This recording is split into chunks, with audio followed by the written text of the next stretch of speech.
아버지, 오늘도 하나님의 말씀을 듣고자 합니다. 성령님, 우리의 심령 가운데에 하나님의 말씀을 깨닫는 마음을 주시고 그 말씀대로 살아갈 수 있는 믿음의 용기도 허락하여 주옵소서.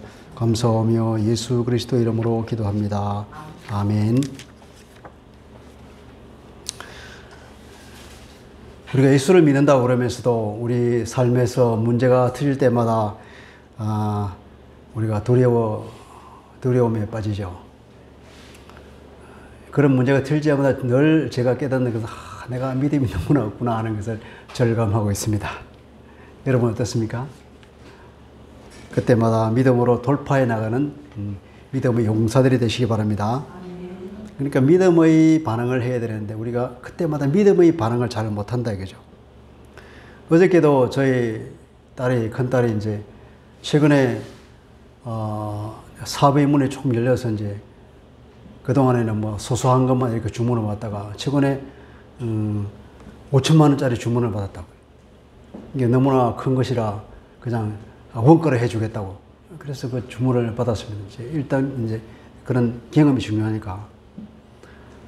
그래서 잘 했는데, 이 납기를 제대로 못 맞추게 된 거예요. 자기는 2주 만에 그것을 할 줄 알았는데, 그래서 그 사람은 이제, 이게 다이아 반지인데, 미국에서 자기 아이들이 나와서 한국에서 웨딩 촬영을 이제 한다고. 다음 주 수요일 날, 목요일 날 하는데, 자기는 수요일까지 달라고. 근데 교통의 경우에는 이제 2주 만에 되는 줄 알고 2주 후에 준다고 했는데 알고 보니까 그 다이아에 백금을 입히는데 백금은 3주고 그린다네요. 훨씬 난리가 난 거예요. 그 얘기를 듣고 이제 기도하면서 내 마음에 두려움이 몰려서 이러다가 얘가 신용을 잃으면 어떡할까. 그런 두려움이 막 몰려온 거예요. 이게 믿음의 반응을 해야 되는데 믿음의 반응을 못하고 그런 내 모습을 보면서 이게 참 마침 오늘 설교 본문이 신명기의 말씀을 하나님이 주셔서 그것을 이제 묵상하고 있는데 이런 나를 발견하면서 우리가 믿음의 반응을 얼마나 못하는가 하는 것을 생각하면서 다시금 우리가 일상생활에서 이렇게 믿음의 반응을 그때그때마다 했으면 좋겠다 하는 생각이 들어서 더 이 말씀이 적실하게 느껴졌습니다. 우리 지난번에 그랬죠. 제가 멀린 캐로더스 목사가 얘기하기를 우리에게 고난이 올 때 오히려 그 고난을 주신 하나님을 찬양하라고 했습니다. 아니 좋은 것을 주실 때 하나님께 감사하고 찬양할지 어떻게 내가 고통스럽고 고난에 빠지고 힘들 때 그것을 어떻게 하나님을 찬양하란 말입니까? 그러죠. 캐로더스 목사는 그게 아니야. 왜냐하면 그 가운데 우리가 믿음을 고백하는 것이기 때문에 그렇다는 거죠. 우리가 우리의 살아가는 모든 것을 하나님께서 다 우리를 안고 가시는 것을 우리가 믿는다면, 하나님이 우리의 아버지라는 것을 믿는다면, 그분이 정말 좋으신 분이라는 것을 우리가 믿는다면, 그분이 전능하신 분이라는 걸 우리가 믿는다면, 그러면 현재 나에게 주신 이것이 좋은 것일까요? 나쁜 것일까요? 그것은 분명히 좋은 것이란 말이죠. 근데 현재 내가 이것을 고난 가운데 어렵고 하기 싫은 것이라고 할지라도 이것이 결국은 모든 것이 합력해서 선을 이루신 하나님이시기 때문에 이것을 지나서 결국에는 가장 좋은 것을 내게 주신 하나님을 믿기에 이것도 하나님의 그 과정임을 알고 그것을 믿음으로 받아들일 때 하나님을 찬양할 수 있단 말이죠. 그러니까 그 하나님을 찬양한다고 하는 것은 그냥 단순한 말이 아니라 그런 물 밑에 있는 그런 큰 믿음의 고백을 전제하기 때문에 우리에게 있는 고난을 하나님께 찬양할 수 있는 거예요. 그렇게 찬양할 때에 하나님이 얼마나 기뻐하실까요? 내 자녀가 비록 이것이 무슨 의미인지 모르지만 하나님을 좋은 분으로 하나님을 아버지로 믿기 때문에 그래서 이것을 감사하는구나. 내 자녀가 맞구나. 그러면서 하나님께서 기뻐하시면서 다음 단계로 속히 넘어간다 이거죠. 그래서 그 목사님은 찬양하라고 외치며 전 세계를 다니면서 그렇게 외쳤더니 그것을 실천한 수많은 사람들이 그 찬양 이후에 찾아온 놀라운 은혜를 경험하면서 수많은 편지들을 보냈는데 그 편지를 책으로 엮어서 책을 여러 번 넣었다고요. 또 내고. 우리도 이렇게 됐으면 좋겠습니다.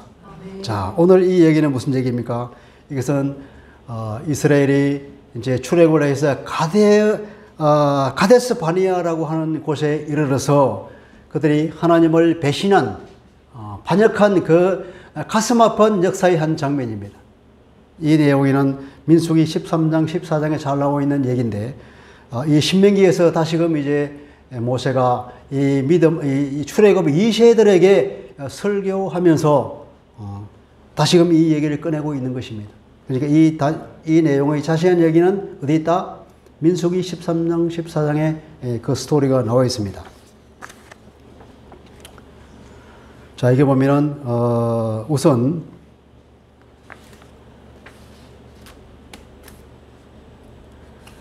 이 사람들이 왜 실수했냐면은 현실을 너무 깊이 생각하면 두려움에 빠지게 된다는 것입니다. 민수기 내용하고 신명기 내용하고 잠깐 이제 내용이 다른 것이 있는데, 민수기 내용에 의하면 이제 정탐꾼을 보냈다 그럽니다. 정탐꾼을 보냈는데, 여기에서 보니까 모세가 얘기하고 있는 것이 너희들이 먼저 정탐꾼을 보내면 좋겠다고 했다고. 두 얘기를 종합해 보면 어떤 얘기냐면은, 이 사람들이 우리가 하나님께서 이제 그 땅을 점령하러 그랬는데, 우선 전쟁을 하기 위해서는 정탐을 해서 상황 파악하는 게 좋겠다. 그래서 제안을 드려왔기에 모세가 하나님께 말씀드렸다. 하나님께서 오케이, 그렇게 해라. 그렇게 해서 정탐이 이루어졌던 거예요. 정탐을 40일 동안 했습니다. 그래서 각 지파의 한 사람씩 뽑아서 12명의 대표자를 뽑아서 그 지역을 40일 동안은 샅샅이 보면서 이제 어떻게 우리가 직문할 것인지를 조사했단 말이에요. 조사했는데 그 상황 파악이 왜 중요하냐 하면, 전쟁을 하려면 뭐 알아야 되잖아요.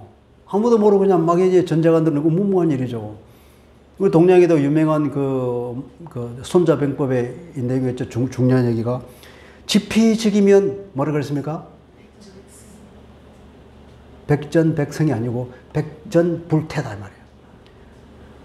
우리가 나를 알고 적을 알면은 상황을 잘 파악하게 되면은 아무리 싸워도 위태롭지 않다는 거예요. 지피지기면 백전불태다. 예, 이 유명한 말이 있는데, 자, 그래 이 상황 파악이 얼마나 중요한 거예요.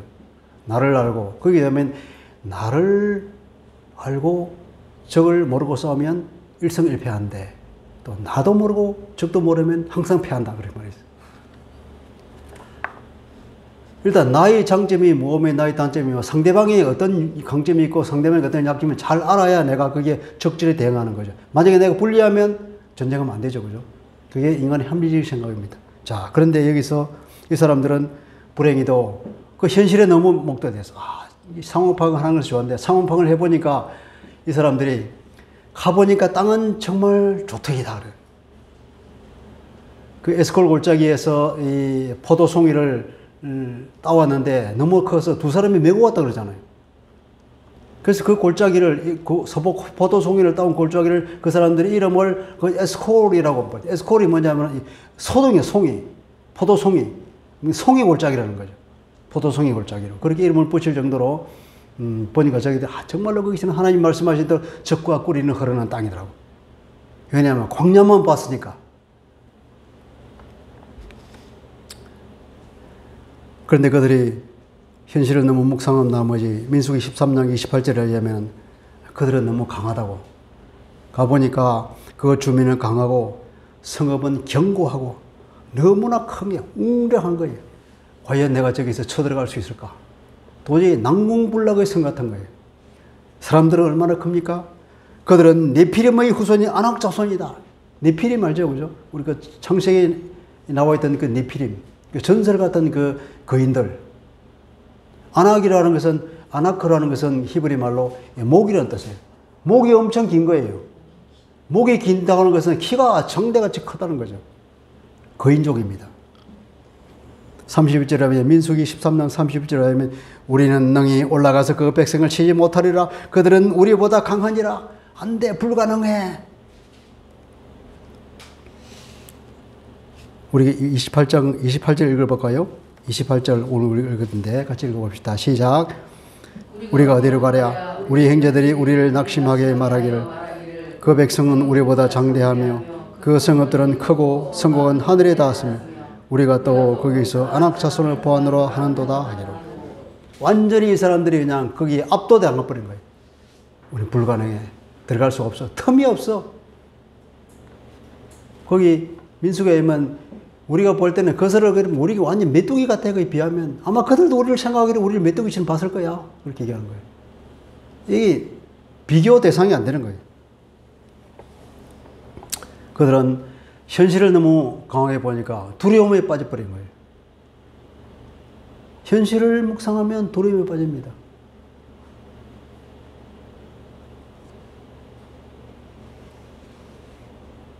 그래서 그들은 26절에 그러나 너희가 올라가기를 원하지 아니하고 너희 하나님 여호와의 명령을 거역하였다. 두려움에 빠져버리니까 하나님의 명령을 이룰 수가 없어.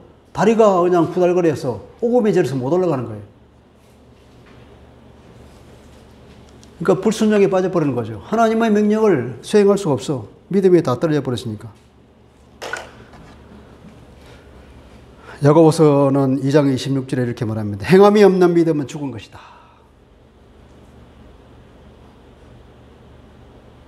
겉으로 어떤 행동이 나타나지 않으면 그 속에 믿음이 있겠습니까? 믿음이 아무것도 없는 텅 빈 것이죠. 그들은 그렇게 되어버렸습니다. 왜냐하면 이 현실을 너무나 깊이 생각했기 때문에 그렇습니다. 그들이 정탐한 동기가 뭘까요? 상황을 잘 파악하기 위해서 정탐을 한 것일까요? 아니면 무엇 때문에 정탐을 했냐고요. 하나님이 이미 명령을 내렸어요. 전능하신 하나님께서 우리의 대장이신 장군이 사령관인 그분께서 진군 명령을 내렸으면 진군해야 될 것인데 그러면 그 진군하기 위해서 무엇을 어떻게 해야 될 것인지 알기 위해서 정탐한 것인가 아니면 내가 아까 말한 지피지기면 백전불태라고 하는 그 상황에 따라서 현실적인 어떤 합리성을 추구하기 위해서 적이 나보다 강하면 안 가고 내가 할 만하면 하고 그러기 위해서 갔느냐 이거지. 잘 싸우기 위해서 한 것인가? 그러면 그 정답은 좋다 이거지. 그러나 내 전력과 비교하기 위해서 한 것인가? 그러면 하나님 앞에서는 이것은 불신앙이다 이거죠. 그렇지 않습니까?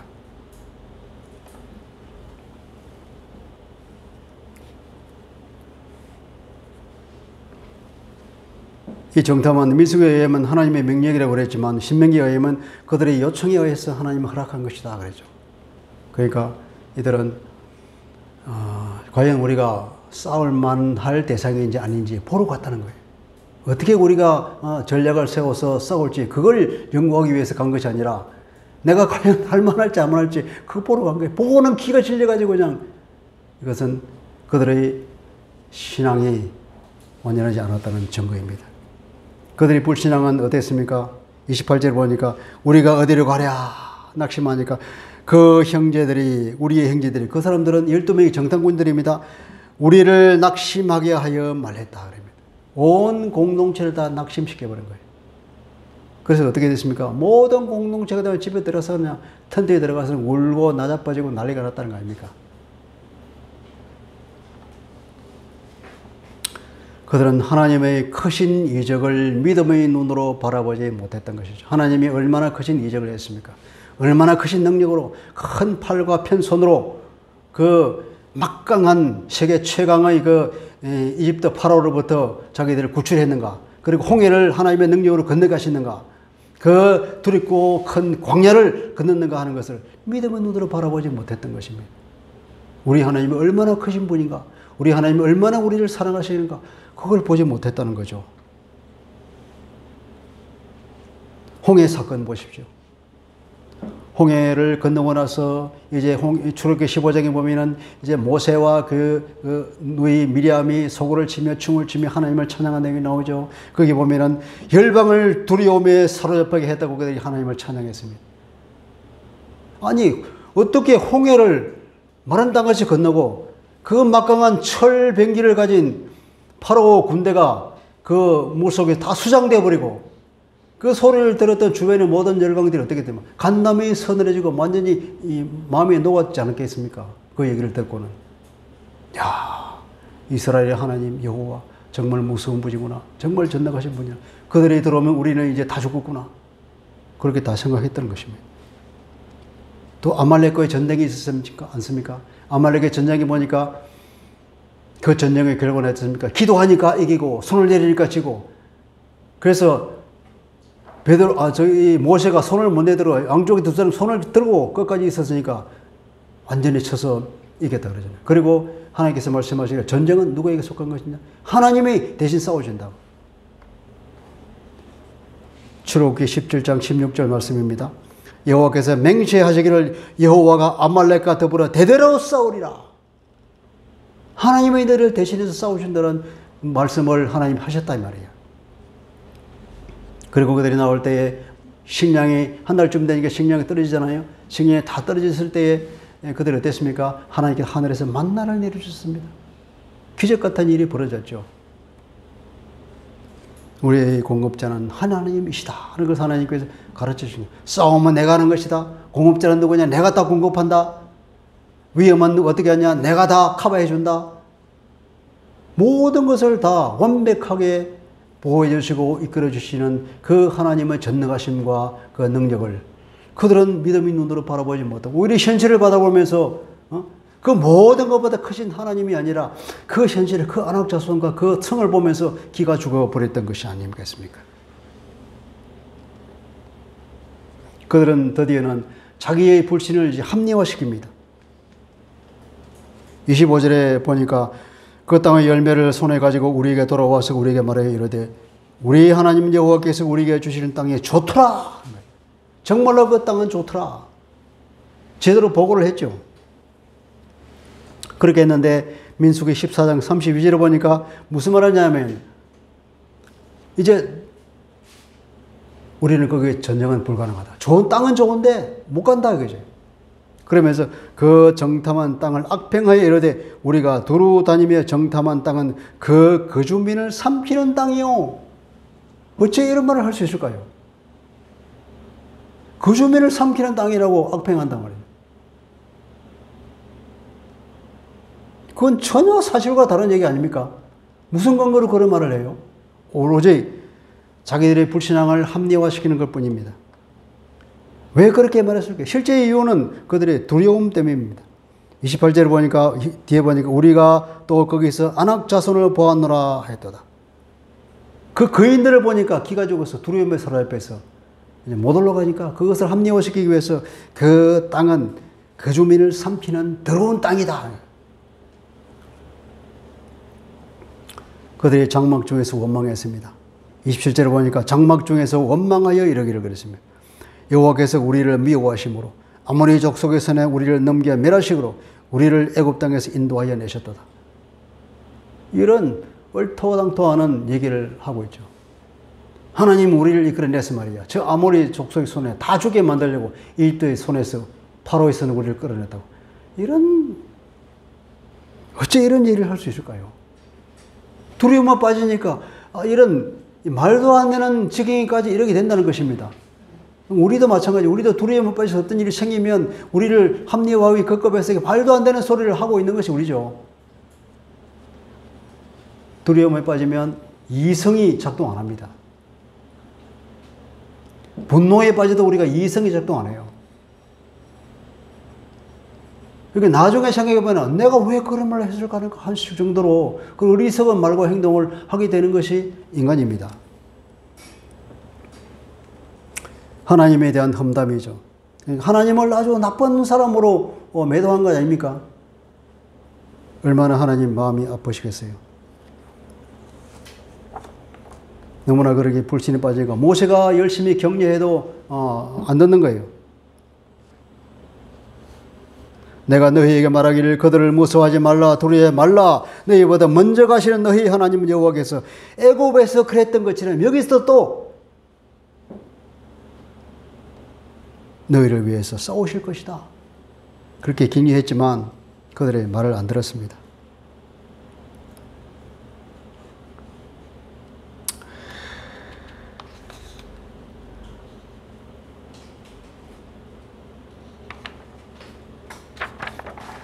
두려움에 한번 빠지면 사람이 좀처럼 헤어나오지 못하게 됩니다. 그러면서 32절을 보니까 이 일에 너희가 너희 하나님 여호와를 믿지 아니하였도다. 광야에서도 너희가 당하였거니와. 그러니까 당하였다는 것은 이게 자 31절에 광야에서도 너희가 당하였거니와. 이 당하였다 하는 것은 아주 옛날 말이에요.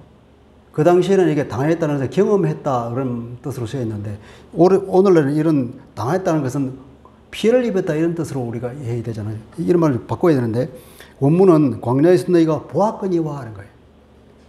우리가 경험했거니와 사람이 자기 아들을 안는 것 같이 너희 하나님 여호와께서 너희가 걸어온 이 모든 길에서 너희를 안고 이곳에까지 여기 오기까지 그러니까 하나님께서 우리를 인도하고 보호하셨다. 모세가 이렇게 말로 다 격려하고 위로하고 했지만 그래서 32절을 보니까 이 일에 그럼에도 불구하고 내가 이렇게 말했음에도 불구하고 이 말이에요. 나의 이 말에도 불구하고 너희들이 하나님 여호와를 믿지 아니한다. 원문은 현재 행로 되었습니다. 그때도 믿지 않고 지금도 여전히 믿지 않는다. 완전히 불신앙에 빠져 있구나.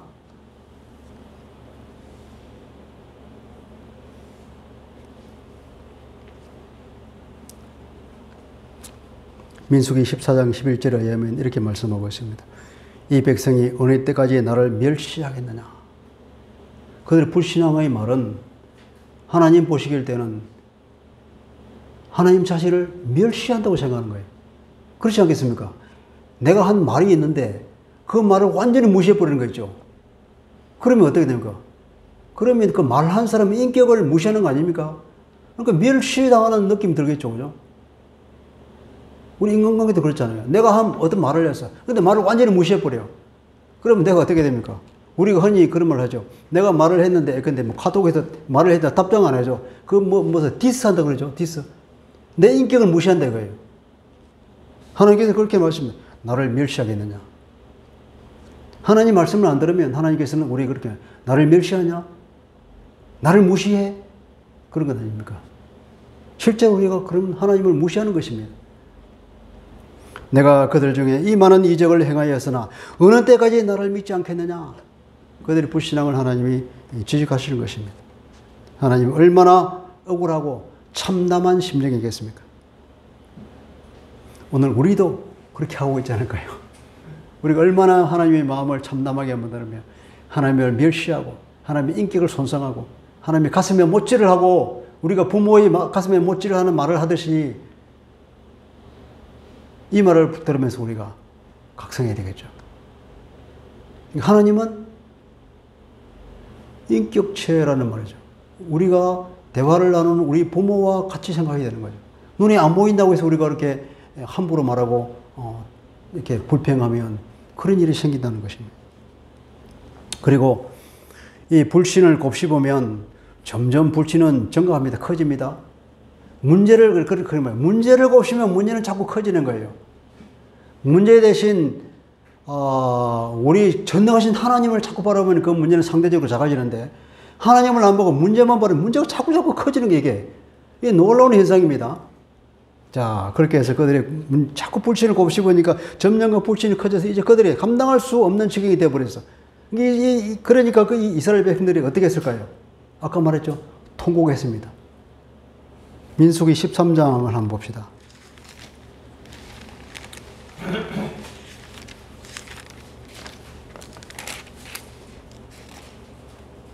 민수기 14장이네요. 민수기 14장 제가 한번 읽어드릴게요. 같이 읽어볼까요? 민수기 14장 1, 2, 3, 4절입니다.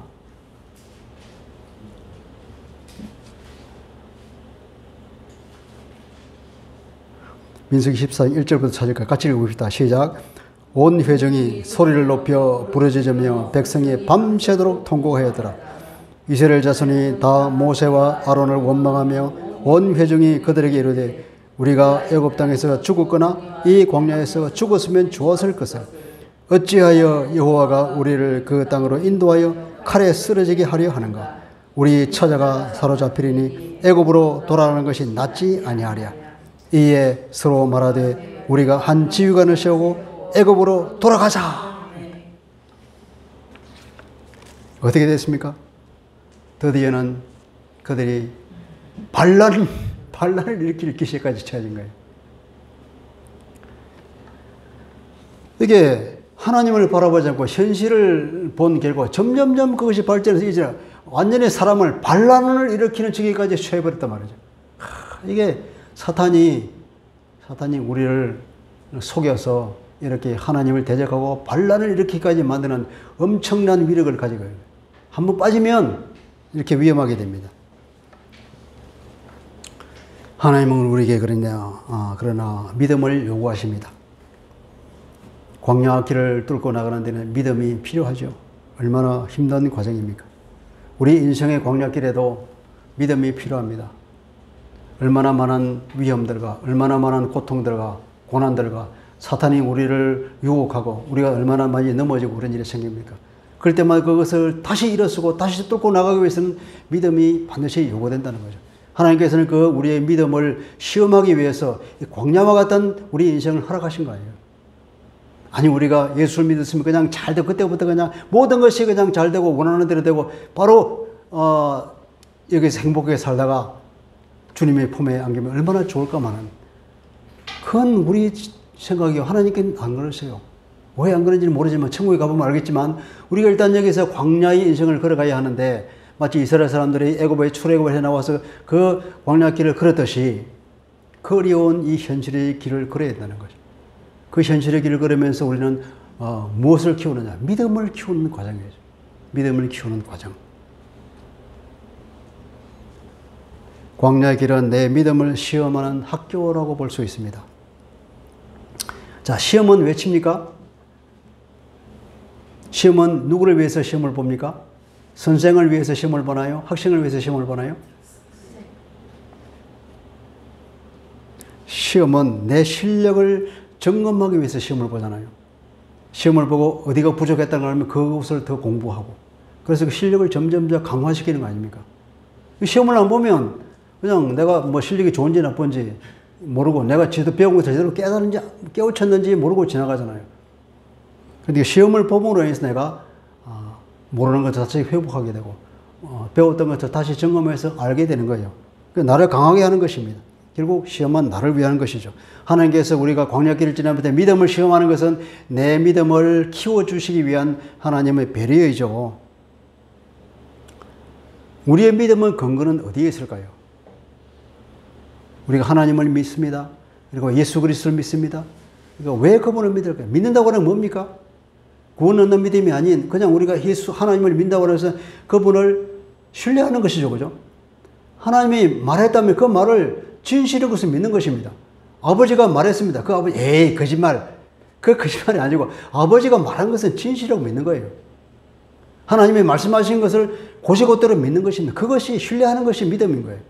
다른 것이 아닙니다. 그냥 신뢰하는 것이죠. 거기 믿는 것인데 왜 우리가 하나님을 믿는 것인가 하면 하나님은 신실하신 분입니다. 그분은 하신 말씀을 절대로 그 약속을 허투루 생각하지 않으시는 분이에요. 반드시 그 약속을 지키시는 신실하신 하나님이기 때문에 우리는 하나님을 신뢰합니다. 하나님의 약속은 반드시 지켜주시기 때문에 그 약속을 우리가 붙잡고 가는 거예요. 그분은 또 선하다 그러죠. 하나님은 선하신 분입니다. 좋으신 분이에요. 그리고 하나님은 또 뭡니까? 전능하신 분이 아닙니까?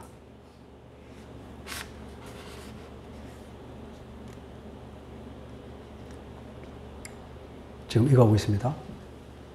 하나님은 전능하신 분이에요. 이 세 가지 사실 때문에 우리는 믿음을 가르치고 있는 거예요. 하나님은 항상 우리에게 우리 좋으신 아버지잖아요. 그죠?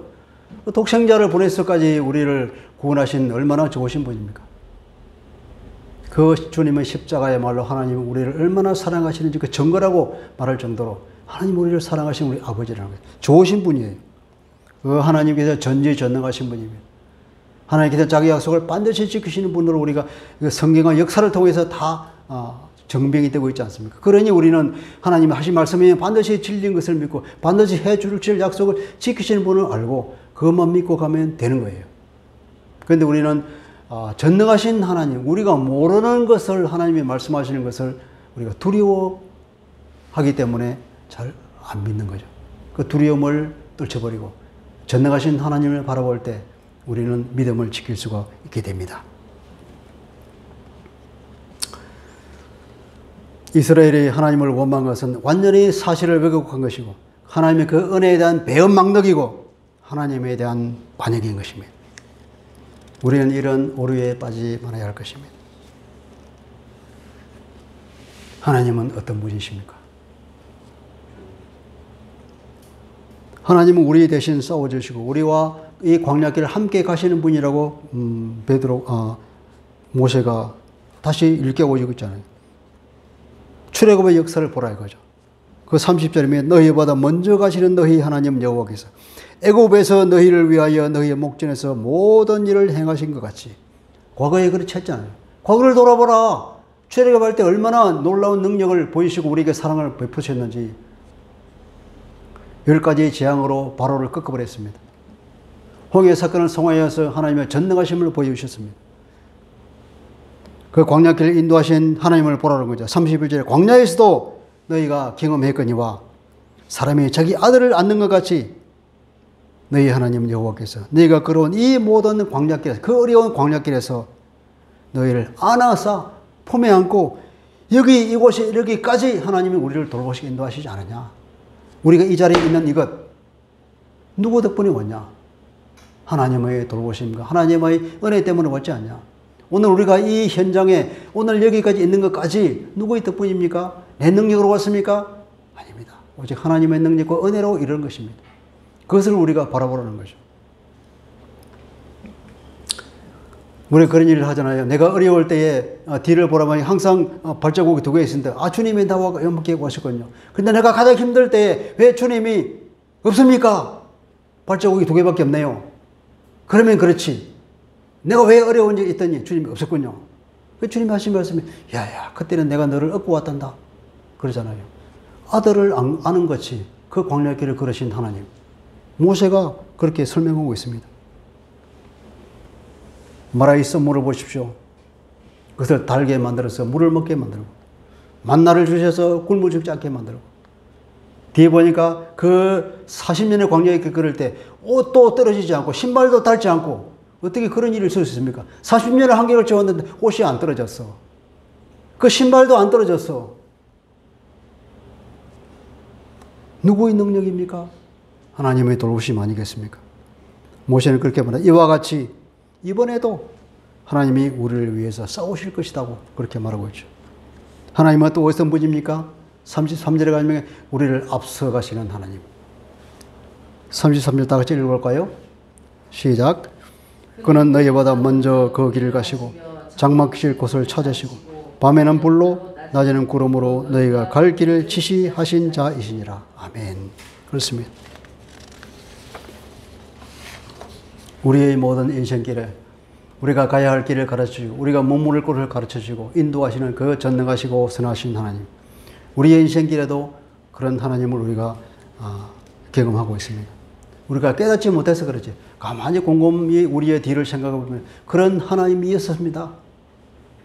우리 믿음의 눈을 뜨고 바라볼 때에 하나님의 전능하신 그 자상한 손길을 우리가 다시금 바라볼 수 있는 눈을 열어야 되겠죠. 그죠? 우리는 지금 이 신약 시대는 하나님께서 성령의 이름으로 우리를 이렇게 인도하시지 않습니까? 이 성령 하나님의 인도하심을 우리가 깊이 묵상해야 되겠습니다. 내 인생의 하나님을 묵상합시다. 나를 돌보시고 인도하시는 그 하나님. 오늘 여기까지 나를 인도하시는 그 성령 하나님을 생각하면서 우리가 안정감을 누릴 수 있죠. 우리가 피할 길을 주시지 않습니까? 우리 대신 우리가 싸워 이기게 하지 않았습니까? 사탄의 그 공격을 이길 수 있도록 우리를 인도하시고 사탄의 그 속임에 넘어가지 않도록 우리를 이끌어 주시고 또 혹시 넘어졌다 하더라도 다시 일어설 수 있는 힘을 주신 분도 성령 하나님이셨죠. 우리가 죽지 않고 지금 살아있는 것이 누구 덕분입니까? 성령 하나님께서 우리를 돌보시니까 이 자리에까지 서 있는 것이죠. 이런 것을 우리가 제대로 알아야지. 내가 이때가 살아오면서 얼마나 많은 고통을 받았습니까? 내가 얼마나 피 터지게 싸워서 얻어 터지고 넘어지고 부상당하고 겨우겨우 지금까지 죽지 못해 겨우 살아왔습니다. 이건 완전한 사실 왜곡입니다. 두 가지 눈이 볼 수 있는 눈이 있는 거예요. 그렇게 보는 눈이 있는가 하면 그럼에도 불구하고 내가 오늘 이 자리에 오기까지 주님의 성령님의 도우심과 인도하심과 그 능력으로 내가 그 모든 것을 이기고 오늘 지금 살아있다고 하는 것을 이기고 온 거 아니에요. 예수 믿는 우리들은 설령 죽었다 하더라도 그 순간 천국으로 바로 간 거니까 그 하나님은 놀라운 은혜요 우리를 보살피는 긍휼의 이 표현이 우리가 죽는 것이죠.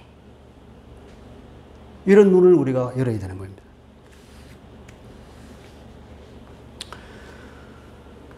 이런 그들의 이스라엘의 그 불신앙, 그 불순종에 대해서 하나님이 뭐라고 말씀하십니까?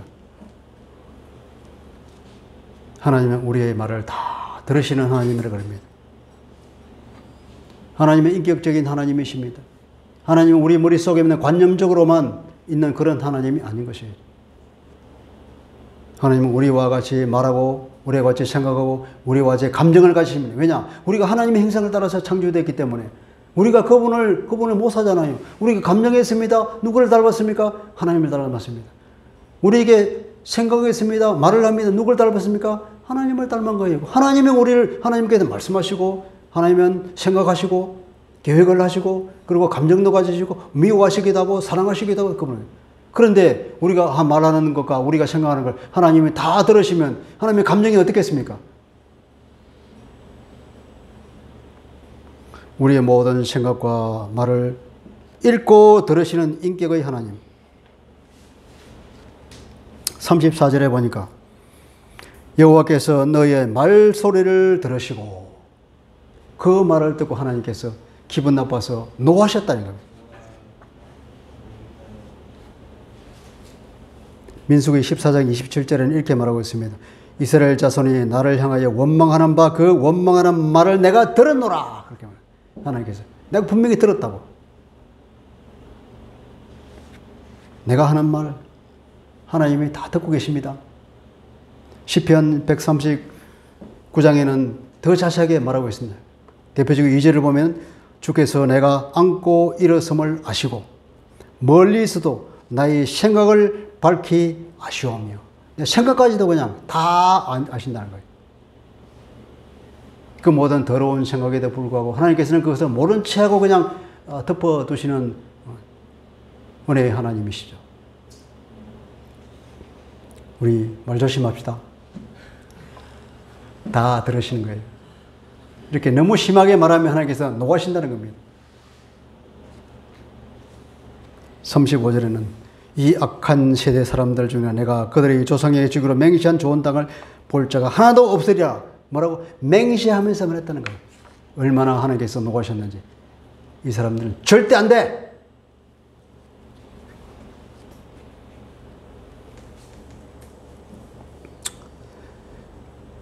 그래서 그들의 소원대로 해주겠다고 말씀하십니다. 그들의 소원이 무엇이었습니까? 전도사님, 그들의 소원이 무엇이었죠? 네? 그들의 소원 아까 우리가 민수기에서 읽어봤잖아요. 우리가 애굽에서 죽었거나 아니면 이 광야에서 죽었더라면 더 좋았을 것을 그랬잖아요. 그러니까 하나님께서 그거 다 들으시고 그래 그대로 해줄게. 얼마나 무서운 심판입니까? 민수기 14장 28구절 말씀입니다. 내 삶을 두고 맹세하노라. 너희 말이 내 귀에 들린 대로 내가 너희에게 행하리니 너희 시체가 이 광야에 엎드려질 것이라. 무서운 말씀이죠. 자기들은 내가 죽었으면 좋겠다. 우리를 하나님께서 이끌어내가지고 저 아모리 역사 손에서 칼에 쓰러지게 우리를 이끌어냈구나. 그러면 하나님을 악담하니까 그래? 그러면 죽여주지. 죽는 것이 소원이라면 차라리 우리가 미리 죽었다면 좋았을 것이다. 저 아모리 자손의 손에 죽기 전에 그래 죽게 해줄게. 광야에서 죽게 해줄 거야. 그래서 광야에서 40년 동안 뺑뺑이를 돌리면서 잔인하게 죽이진 않았지만 거기서 자연사하도록 만드신 거예요.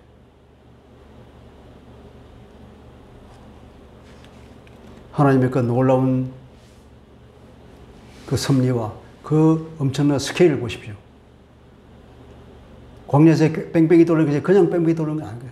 말하자면 그들의 소원들을 해주기 위해서 그 광야에서 죽도록 뺑뺑이를 돌린 것입니다.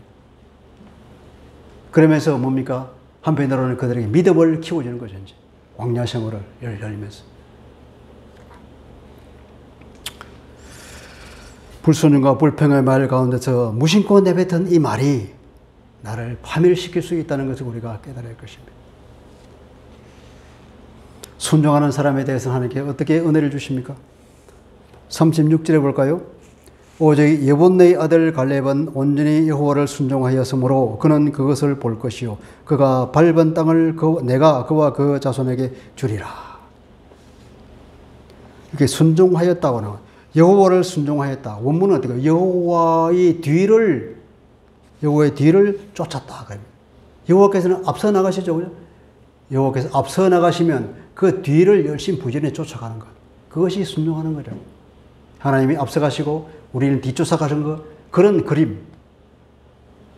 그걸 하나님께서는 바라시는 거죠. 하나님이 앞장서실 때 뒤를 졸졸졸 따라가는 것. 그것이 하나님을 모시는 하나님의 자녀의 삶의 모습인 것입니다.